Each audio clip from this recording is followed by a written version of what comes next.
my name is Rich Tafel. I graduated from Harvard Divinity School in 1987 with a Master of Divinity degree, and right now I'm the head of my own company called Public Squared that trains nonprofits how to engage in public policy.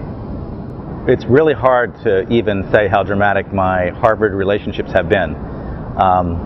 For example, today I have a company in Mexico that does workplace wellness that I'm the strategic officer for, based on my work in Latin America.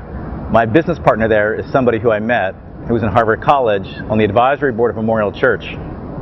So that's a connection that goes back to then.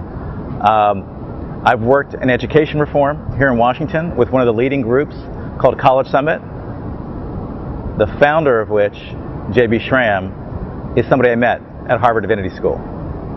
So these relationships that I made at Harvard have had a dramatic impact, even to the point where I was in a meeting in Mexico and one of the women in the room said, "I worked at the nursery at Memorial Church when you were at Harvard Divinity School." So these connections keep going on and on and on. So it's hard to say. That was by far the most dramatic thing that happened to me, is that I made those connections at that time, and they really transformed my life. If you would look at my background, you'd say a theological degree, ill-prepared for anything. Yet I've worked at, I've started 2 companies. I've worked at the highest level of American politics. So my advice to theological students is, first of all, ignore the people who are criticizing you for being involved with theology or philosophy as though it's irrelevant. I think it's going to be the most relevant field coming into the future. We're evolving to a new level of global systems. Old systems are completely collapsing. Churches, business, government.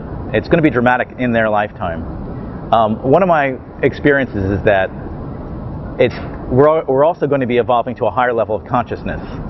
Now that sounds a little philosophical and theological, and well it should, but I'm discovering that that's going to be a huge factor in how we imagine the new world that we're coming into, and it's going to take people with a theological background and a philosophy background to navigate us into that new world.